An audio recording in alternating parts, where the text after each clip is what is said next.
CRN TV is connecting you with the industry leaders who are protecting us from the latest security threats.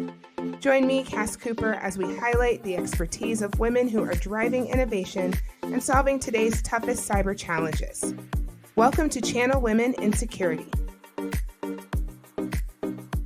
Hello, and welcome to an episode of Channel Women in Security. I am so glad that you all are here listening and watching, and greetings from wherever you're seeing us from all over the world. I'm here with Chari Rhodes, and I am so excited to have a conversation with you. Chari, tell our audience a little bit about yourself. Yeah, thanks so much for having me today. So I live in Dallas, Texas, been here for almost 10 years, and I currently run the Americas channel at Proofpoint. I'm excited to have this conversation with you and talk about cybersecurity. I love getting to know people in general, and I love that we're also so close. You're just down the road. So hopefully we'll be able to take this in the real world and have a coffee or and conversation in person. But until then, I have a few questions for you. Is that okay? Yeah, absolutely. Awesome. So let's talk about competitive edge and cybersecurity. There's a lot of cybersecurity vendors, and the market is pretty saturated, and to put it lightly. And they're all claiming to have very similar things and be the strongest in the channel. But what do you find that speaks truly to partners and helps you break through some of that cybersecurity noise? Yeah, I think one of the key things partners recognize in us is the quality of our portfolio. We have a level of threat intelligence in our space that is unmatched because of the volume of email that we see every single day. In fact, it's in the trillions, and our ability to take and leverage that threat intelligence to protect our customers across our platform, whether it's a small customer or a really big customer, they all get the benefit of the threat intelligence. So partners love the efficacy, that differentiator, because when they talk to a customer about how they can address their problems, knowing that they've got a vendor with such tremendous threat intelligence is critical. Plus, we play into their ecosystem. So other vendors out there leverage our threat intelligence and or build some type of integration into Proofpoint that are, key vendors out there in the market. So partners also like the fact that they can have a conversation with a customer, and it's more than sometimes just about Proofpoint. It's, hey, I can solve these multiple different things for you. And we also give them an ability to execute a true land and expand motion. So we can solve for a threat problem. We can also solve for a user problem or a data problem.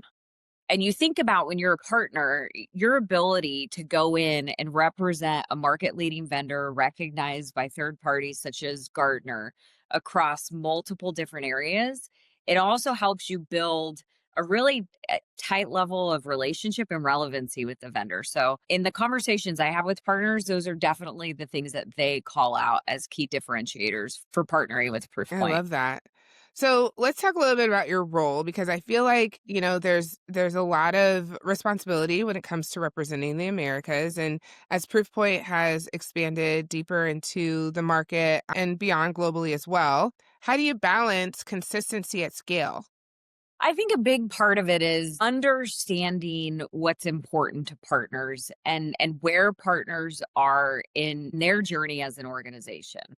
I'm fortunate to have a great talent around me within the channel sales organization, but also really good alignment into other parts of Proofpoint who lean into our partnerships.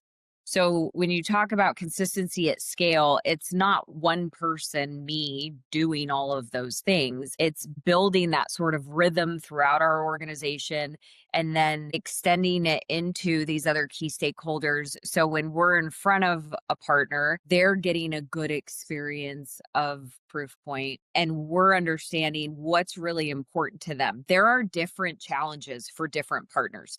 That could be geographically relevant. It could be because they focus on a specific vertical. And it's really our job to meet them where they're at and then together define how we can build the right model together moving forward. And I think there's so much value in finding those synergies and finding those connections and really leaning into what the partners need and even thinking about some of the things that they might want or desire, but also being able to pivot that into something new. Do you see that as part of your strategy? Yeah, 100%. Yeah. Y I mean, you have to be flexible in how you're approaching things. I'm a big believer that, our job in the channel continues to be, again, understanding the business model, where they're headed, what they need. How do we come together around that? And then, as you're building out an initiative or you're executing on a program, sometimes you need to be flexible and pivot. So I expect that my team's able to do that when we're working so closely with different partners, and then also figuring out how do we how do we leverage the different routes to market to help our customers deliver our solutions to the end customer. Yeah. So, as a leader, what suggestions would you offer to other leaders to encourage that flexibility? I think the biggest thing I would suggest is curiosity. And, because I think if you're curious and you're asking questions, it opens the door for whatever type of flexibility you need to consider. Earlier in your career, work early in your career you worked in marketing and sales operations and it's clearly influenced your leadership path. How do these roots show up as you communicate Proofpoint's value to partners, and make sure that that alignment we spoke about earlier is continued as part of the success strategy? Yeah. So, my background being diverse in many different areas, as you said, sales operations, marketing, I even did training, coaching, consulting. That to me is a great representation of what it means to be in the channel, because you have such a diversified role that when you're interacting with partners, you're really having an understanding of different parts of a business and how they work together and what they're looking to achieve. I think is a really strong foundation for how I'm able to approach things today. I think anybody who's in channel sales, those who, make a career of it are really excited. That's part of why they like it, because there is so much diversity to it.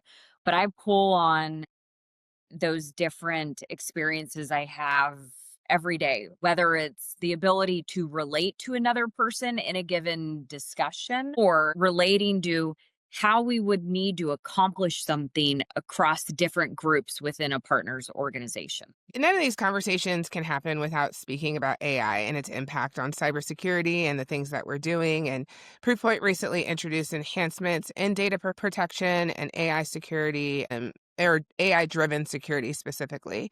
So, how do you see those innovations unlocking new growth pathways? Like, what makes you excited about integrating AI into Proofpoint's ecosystem? I think it helps us continue down the path of innovation we have such a long history for.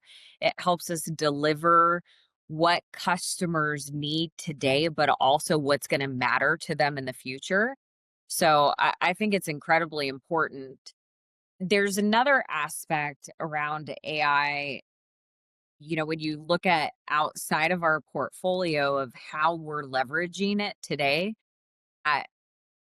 like the nerd in me gets really excited. So yes, we're leveraging some really cool things around AI in the platform and the product set, but we're also leveraging AI in some of our day-to-day, like how we do our work. And one of the things that I love is we launched a little bit ago an AI enablement tool. So we still have trainings, like one to many trainings we do internally, where people are educating us about the latest and greatest of what we have to offer, new processes and everything. But we've layered in this AI tool where we can have a real time interaction as if it's you and I role playing a conversation that you could have with a partner. And what I find so valuable about it any professional, whether you're a work professional or even an athletic professional, practice is so important. And this tool gives you the ability to practice in a way that we've never had any other tools do, where I'm saying something and the AI is saying something to me, and it's a conversation. And it's giving me feedback on how I need to tune certain things that I'm communicating so I can be even more effective at delivering the message that we intend to do. So, as much as I'm very excited and thrilled what we're doing on a product side, I'm also excited and thrilled on what we're doing with AI internally to help us all be more effective at our jobs. I really want to talk about like cyber resilience and how you are working with partners to communicate cyber resilience. Quite frankly, organizations like yours wouldn't exist if we weren't in a world where there was continuous data breaches and the need for resilience. And while we are so grateful for the cybersecurity that is available, we also still have to be able to have hard conversations about what resilience looks like and Mhm. how we ensure that transparency remains central. So, what are some tips that you can leave our audience with about what vendors themselves can do when they're tested and how that can be communicated to partners?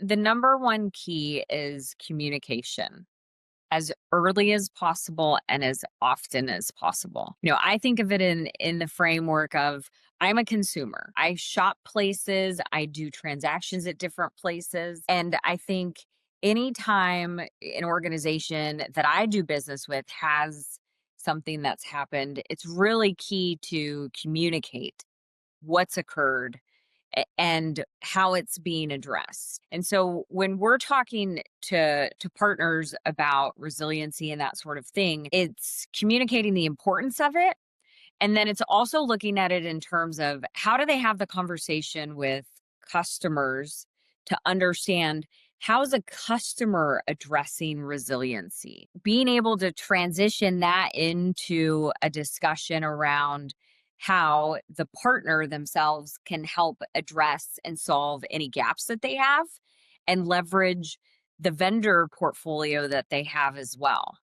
So I think it's really two sides of it. Overall advice is communicate as early as possible and as frequently as possible, but then talking to partners about how you have that conversation with customers, understanding how they're approaching things, and then i- eh, because because you care about your customer and what's important to them, creates an opening to then for a partner to position their own value proposition and the vendor portfolio that they represent. Very good. Okay, I think that's all the questions I have. I am so glad that we were able to connect. I look forward to having that coffee in person one day real soon. Yes. Until then, thank you for watching Channel Women in Security. Thank you so much for your time. Thank you for watching Channel Women in Security from CRN TV. Be sure to subscribe for more stories from the women who are shaping cybersecurity, breaking barriers, and making their mark on the channel ecosystem.